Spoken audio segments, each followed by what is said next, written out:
Salut YouTube. Bon, aujourd'hui une nouvelle vidéo. Alors pour ceux qui me suivent, vous savez sûrement déjà, je travaille en Thaïlande depuis 7 ans et je suis dans la même boîte. Mais voilà, un peu mon expérience, elle a été de beaucoup de chance. En fait, je vous explique tout de suite rapidement. Moi, j'ai vu une seule annonce, j'ai postulé, j'ai été pris.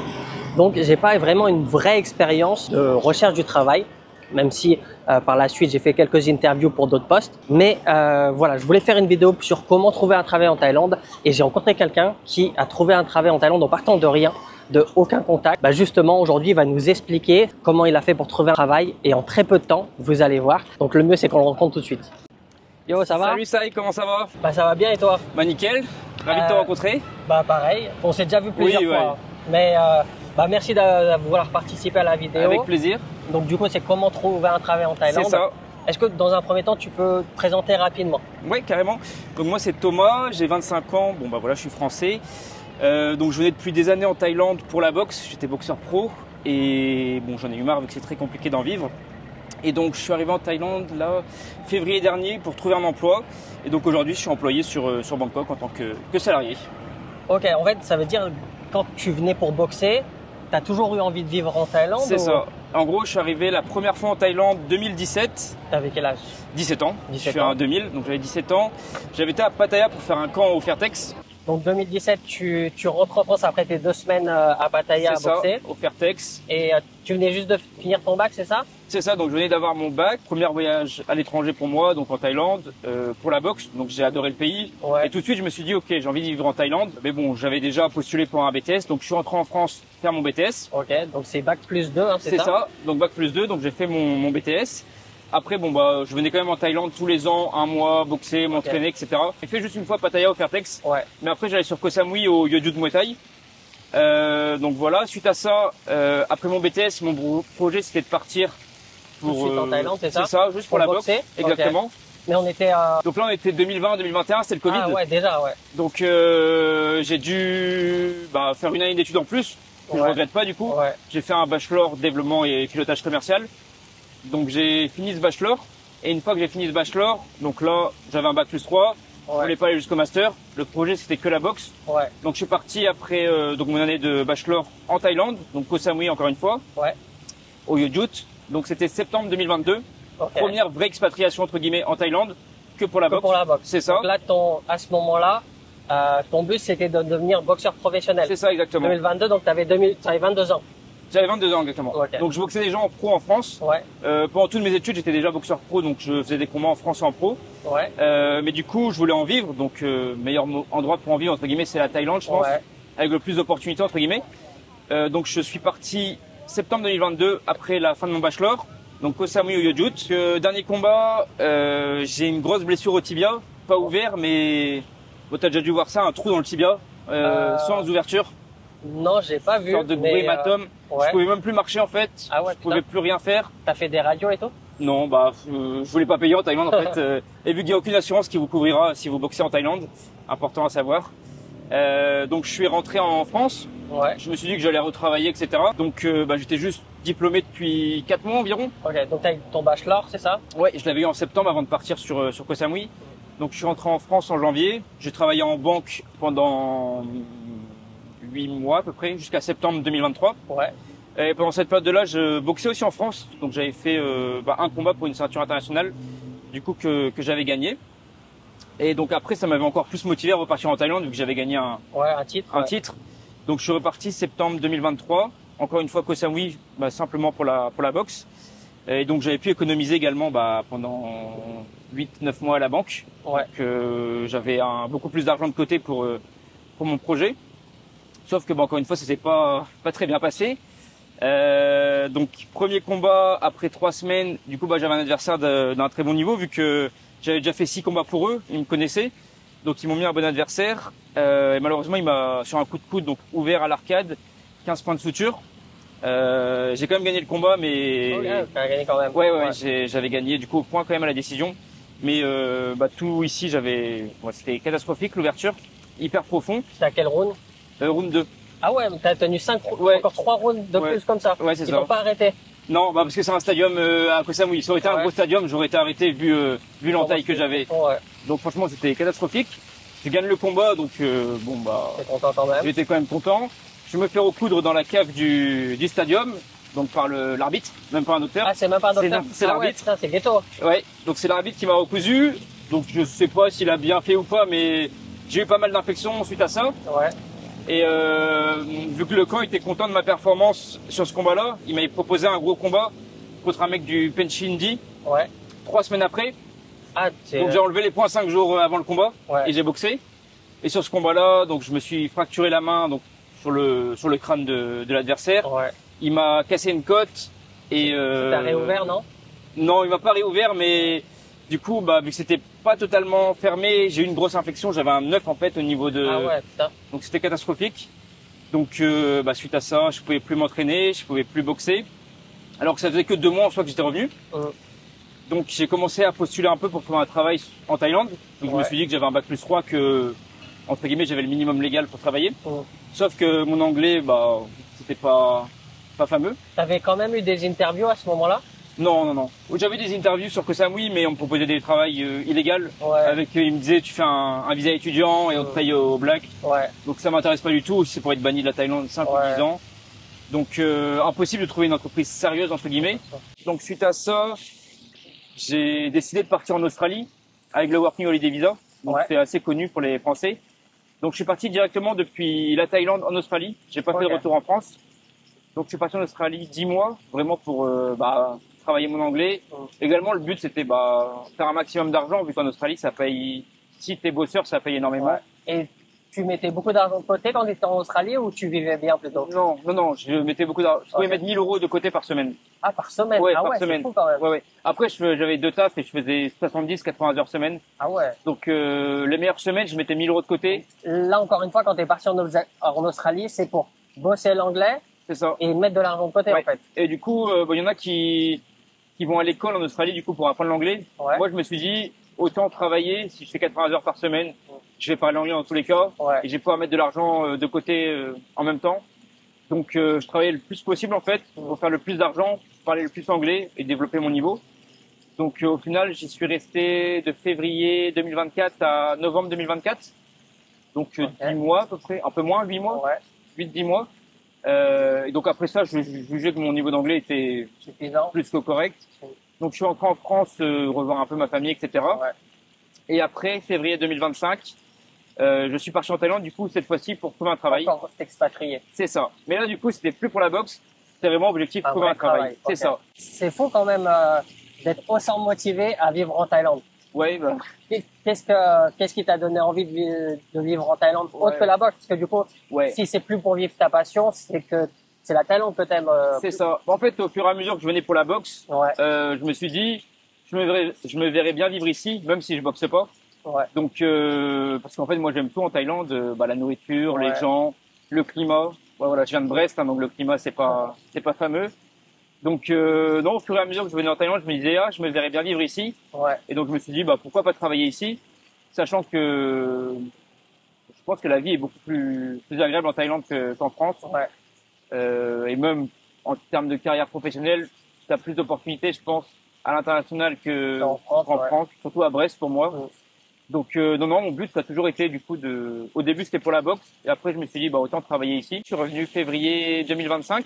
Donc là, objectif, comme tu disais, donc trouver un travail avec un bachelor en poche et un bon niveau d'anglais. Et c'est ça, un niveau d'anglais suffisant pour communiquer dans la vie de tous les jours et travailler. Mais du coup, de base, quand j'étais rentré en France pendant la période de 3 mois, j'avais trouvé un travail sur Koh Samui en tant que... Ah, t'avais trouvé un travail depuis la France. C'est ça, avec des contacts qui connaissaient cette personne sur Koh Samui pour être responsable d'un beach club, manager.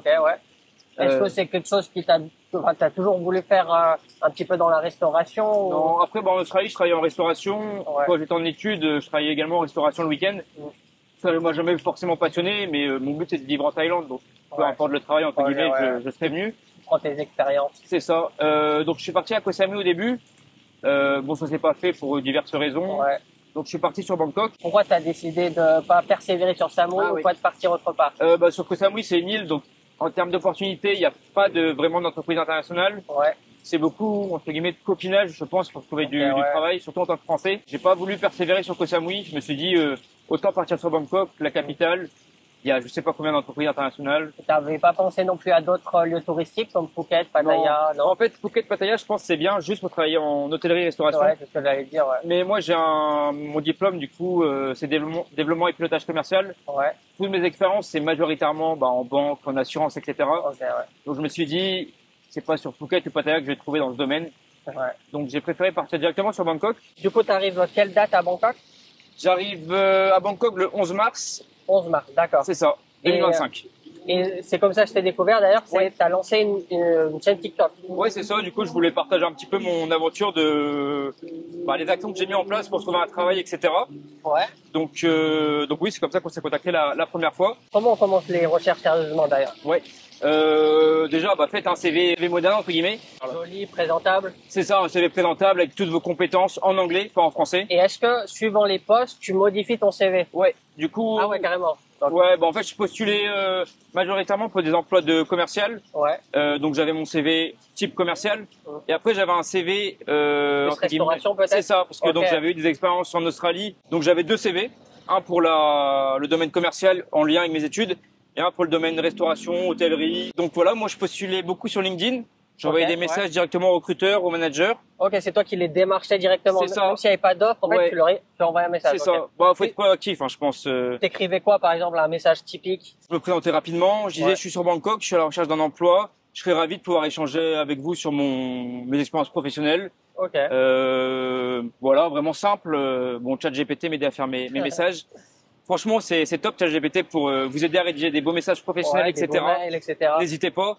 Donc voilà, j'envoyais directement des messages, ou sinon je répondais à des offres d'emploi Ok. que je voyais donc sur JobsDB, ça Ouais. marchait bien, et LinkedIn. C'est vraiment les deux sur lesquels je me suis concentré. Il y a les groupes Facebook, mais personnellement, je recommande pas. Je postulais aux offres qu'on avait justement sur les groupes Facebook, Ouais. mais tous les entretiens que j'ai eus, c'était pour m'embaucher de manière illégale. Ok, ouais. Ils te mettaient pas en work permit, Non, etc. Ouais. et du coup, oui, j'ai eu un entretien par exemple, pour travailler dans un manager dans un bar à Sukhumvit. Ouais. Le propriétaire, c'est un Indien. Ok. Il m'a dit clairement, bon tu fais un visa étudiant, je te paye au black, ce qui est totalement illégal Ouais. en Thaïlande. Et j'avais eu un autre entretien, une compagnie française, il me semble, qui du coup, pareil, voulait pas sponsoriser le work permit. Ouais. Donc j'ai pas donné suite. Franchement, je préfère pas prendre de risques. Et sur une journée, tu penses à envoyer combien de messages, de CV? Ouais. Alors après, moi, j'étais motivé. Hein, je faisais que ça de mes journées. Ouais. Je pense qu'en moyenne, c'était une cinquantaine minimum Ah ouais, quand par même. jour. Ouais. Ouais. C'est énorme, hein. Je postulais à tout, et même sur des postes qui étaient hors Thaïlande, mais en Asie, Ouais. en remote. Ok. Comme ça, tu pouvais le faire depuis ici. C'est ça, depuis la Thaïlande. J'aurais pu le faire avec un visa DTV, par exemple. Ouais. Et donc, franchement, j'ai eu beaucoup de retours, beaucoup d'entretiens. Les premiers entretiens, T'as eu aussi des entretiens des boîtes en extérieur de la ouais, Thaïlande aussi? j'ai eu une qui était au Vietnam et une qui était basée au Japon Putain. pour être prof de français pour les compagnies. Ouais. Rien à voir avec mes compétences, Ouais. mais je postulais pour tout. Hein. Donc j'avais eu des entretiens de boîtes pour des tafs en remote. J'avais eu avec une compagnie vietnamienne, japonaise Ouais. et une compagnie des US où en Ok. fait Ah ouais, putain. c'était un gros entrepreneur en dropshipping, je sais pas si tu connais. Ouais, je dropshipping, je vois ce que c'est. Ouais, et en gros c'était pour gérer son service client Ok. en full remote. Donc je n'avais pas donné suite vu que ça me paraissait pas très intéressant. Mais franchement, je postulais à tout et En fait, tu aurais pu déjà à ce moment-là trouver du travail hors de la Thaïlande, non? ouais, Et travailler avec un DTV. mais Mais clairement. c'était pas ton objectif Non, non je plus. voulais vraiment trouver une entreprise basée en Thaïlande avec un work permit parce que je veux vraiment m'installer en Thaïlande sur le Ouais, long toi, terme. tu vas sur le long terme. Genre un Donc, DTV, genre ça t'aurait dépanné le temps que tu trouves un C'est travail, ça. quoi. Ok. Et Tu après- mettais ça de côté, en fait. Ouais, exactement. En Et je sécurité. préférais commencer directement avec une entreprise thaï pour être même sur le CV, ça fait Ouais. beaucoup mieux que être remote, etc. D'ailleurs, c'est souvent le plus dur, c'est d'avoir sa première expérience. Ouais. Et quand on a sa première expérience, après, c'est beaucoup plus facile de trouver du travail. Je pense que oui, parce En que du Thaïlande. coup après ils voient que tu es déjà installé, que tu as déjà une expérience en Thaïlande.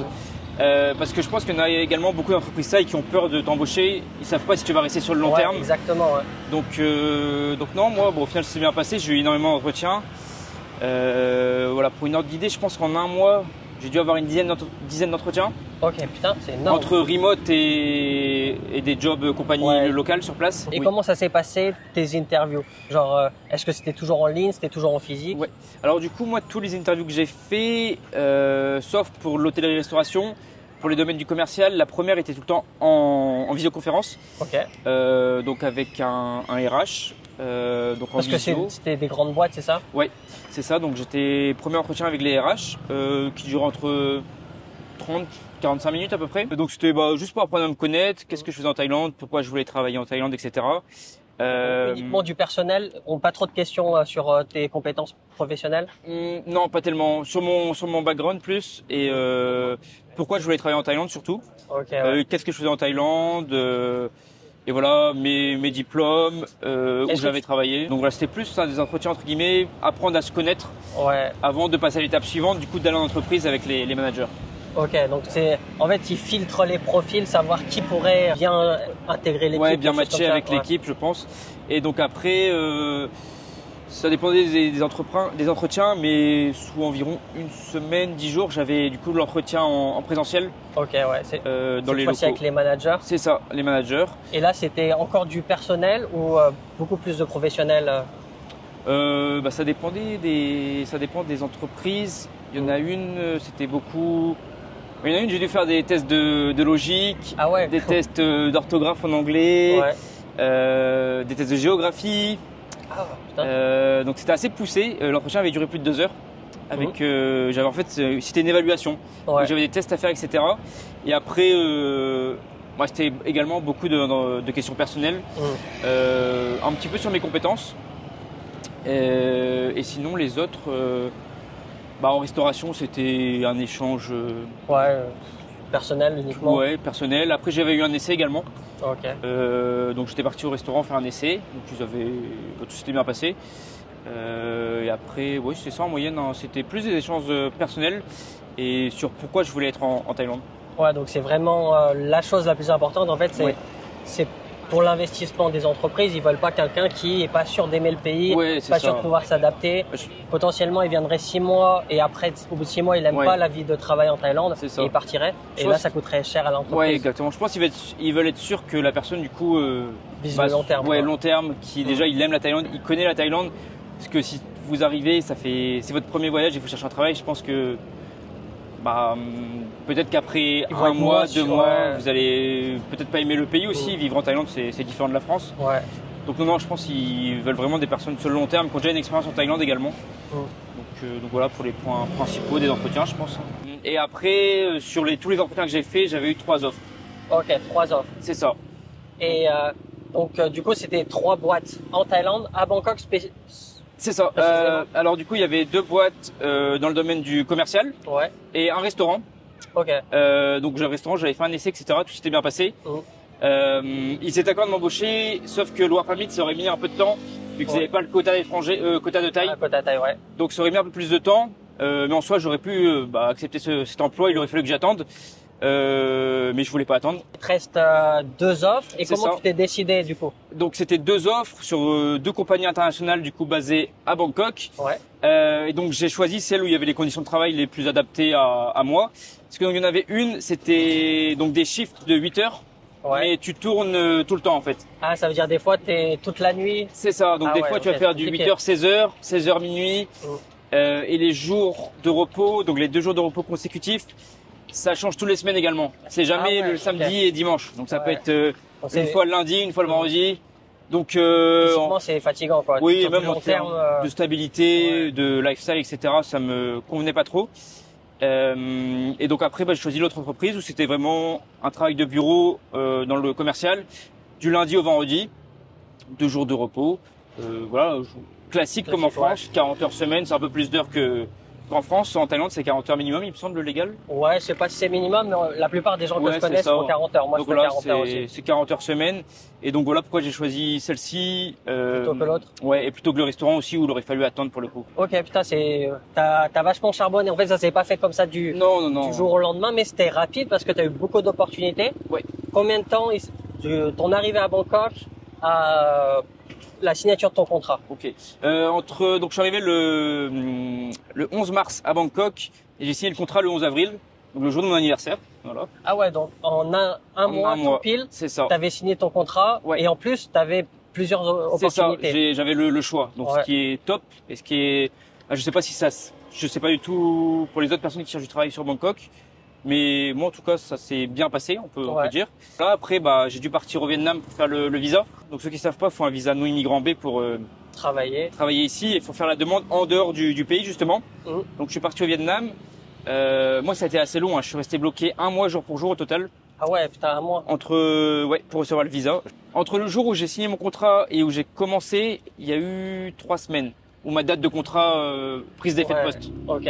Donc j'ai signé mon contrat le 11 avril et j'ai pris mon poste à commencer le 6 mai.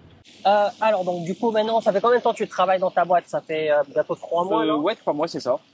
Est-ce que tu peux nous dire ton ressenti de ce que c'est de travailler en Thaïlande? Donc déjà, je trouve que c'est beaucoup plus agréable que de travailler en France. Ouais. Le métro boulot dodo, il est hyper agréable. Parce qu'aujourd'hui, tu te déplaces en métro pour aller au travail? C'est ça, en métro. Ok. Je compte m'acheter un scoot, mais un peu plus, pas tout de suite.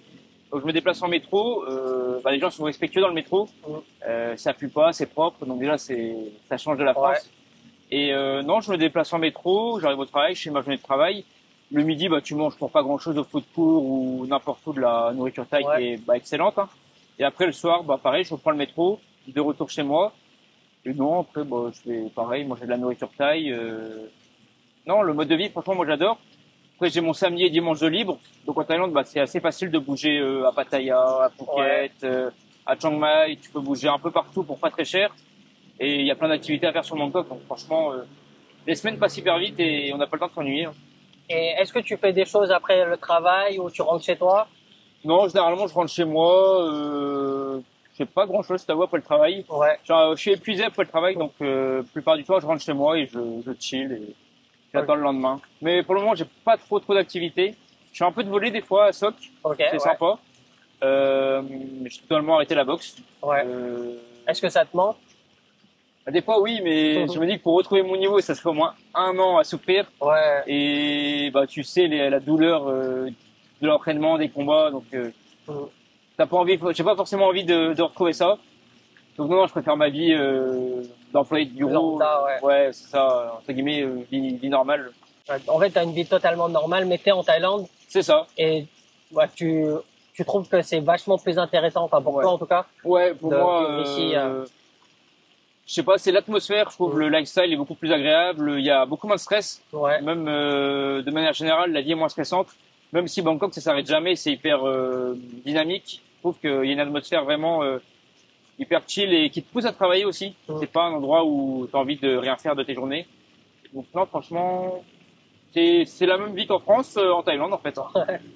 C'est ça. Si tu voulais encourager les gens à trouver du travail en Thaïlande, quel conseil tu leur donnerais? C'est déjà d'avoir un bac plus 3 minimum, avoir un niveau d'anglais correct, parce que c'est essentiel. Et voilà, faut pas hésiter, faut oser venir, postuler, pas perdre espoir, ça trouve pas du jour au lendemain non plus un travail. Mais pour toi, c'était rapide, par contre. Pour moi, c'était rapide, mais je sais que t'as charbonné pour. Ouais, c'est ça. Déjà, t'as fait tes études, t'es allé au bac plus 3, t'as travaillé ton anglais. En fait, t'as tout mis en œuvre pour réussir, en fait. Ouais, c'est ça. Ouais, depuis plusieurs années, parce qu'au final, j'ai fait déjà 2 expatriations qui ont été un échec avec la boxe. Donc voilà, c'était pas mon premier coup d'essai. Là, je suis venu avec un plan solide, l'anglais, le bachelor, etc.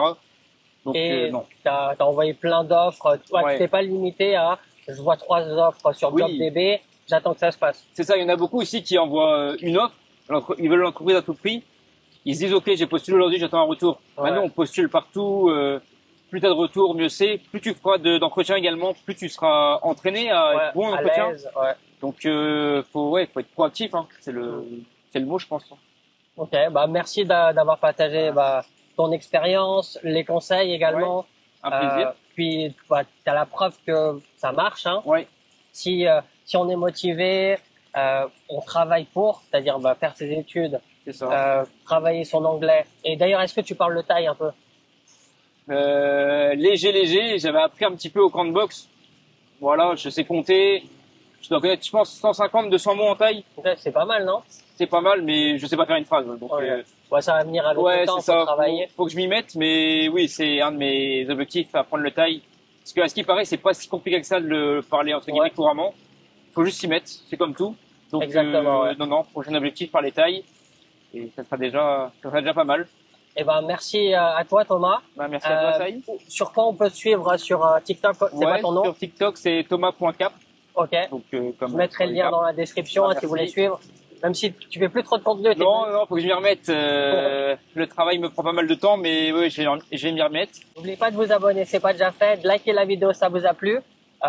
Peut-être qu'il répondra à vos questions si vous en avez pas trop personnelles. Hein. Ouais. Et puis moi, je vous dis à la prochaine. Ciao.